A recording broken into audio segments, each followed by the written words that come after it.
حضرت مغیرہ رضی اللہ تعالیٰ عنہ فرماتے ہیں کہ رسول اللہ صلی اللہ علیہ وسلم کا فرمان ہے کہ مجھ پر جھوٹ باندھنا عام لوگوں پر جھوٹ باندھنے کی طرح نہیں ہے۔ جس شخص نے مجھ پر جان بوجھ کر جھوٹ باندھا تو وہ اپنا ٹھکانہ جہنم میں بنائے۔ ایک واضح سی بات ہے، کسی عام انسان کی طرف من گھڑت جھوٹ بات کی نسبت کرنا جھوٹ اور گناہ ہے۔ سوچنے کا مقام یہ ہے کہ رسول اللہ صلی اللہ علیہ وسلم کی طرف من گھڑت روایت کو پیش کرنا کس قدر گناہ ہوگا، کتنا بڑا جرم ہوگا۔ حضور علیہ السلام کا فرمان ہے کہ آدمی کے جھوٹا ہونے کے لیے اتنا ہی کافی ہے کہ وہ ہر سنی ہوئی بات کو آگے بیان کر دے، ہر سنی ہوئی بات کو آگے بیان کر دے۔ مطلب یہ ہے کہ بغیر تحقیق کے وہ آگے بیان کر دے۔ آپ حدیث بیان کر رہے ہیں، اس پر آپ کی تحقیق نہیں ہے، آپ کو پورا اطمینان نہیں ہے، آپ حدیث بیان کر رہے ہیں اور نسبت مصطفیٰ کی طرف کر رہے ہیں۔ اس لیے احادیث کو بیان کرنے سے پہلے پوری تحقیق اور اطمینان ضرور کر لیجیے۔ صحابہ کے زمانے میں جب کسی صحابی سے حدیث پوچھتے تو صحابہ 2 ہیں، 4 ہیں، 6 ہیں، زیادہ ہیں صحابہ،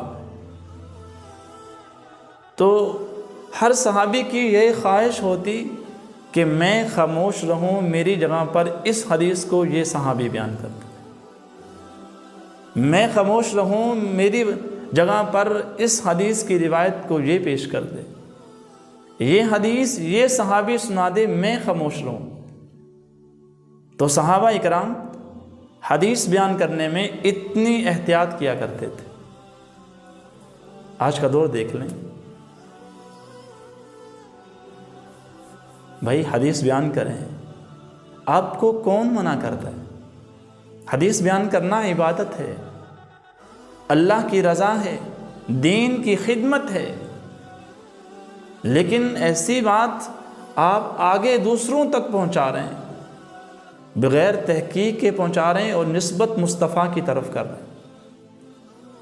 اس طرح حضرت علی رضی اللہ تعالیٰ عنہ فرماتے ہیں کہ حضور نے فرمایا مجھ پر جھوٹ نہ بولو، جس نے مجھ پر جان بوجھ کر جھوٹ باندھا وہ جہنم میں داخل ہوگا۔ اس طرح ایک روایت اور ہے، حضرت ابو ہریرہ رضی اللہ تعالیٰ عنہ فرماتے ہیں کہ جس شخص نے مجھ پر جان بوجھ کر جھوٹ باندھا تو وہ اپنا ٹھکانہ جہنم میں بنائے۔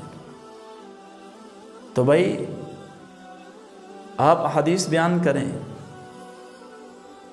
رسول اللہ صلی اللہ علیہ وسلم کی محبت کو بیان کریں، عظمت کو بیان کریں، دین کی خدمت کریں، اللہ کی رضا کو حاصل کریں، لیکن بغیر تحقیق کے، بغیر اطمینان کے حدیث آپ اس غرض سے بیان کرتے ہیں کہ مجھے اللہ کی رضا حاصل ہو، حدیث آپ اس غرض سے بیان کرتے ہیں کہ میں دین کی خدمت کروں، لیکن اگر وہ حدیث نہیں ہے تو آپ کے لیے خسارہ اور نقصان ہے۔ اس لیے اپنی آخرت کو سنواریں، اپنی آخرت کو بچائیں اور اپنی آخرت کو بنائیں۔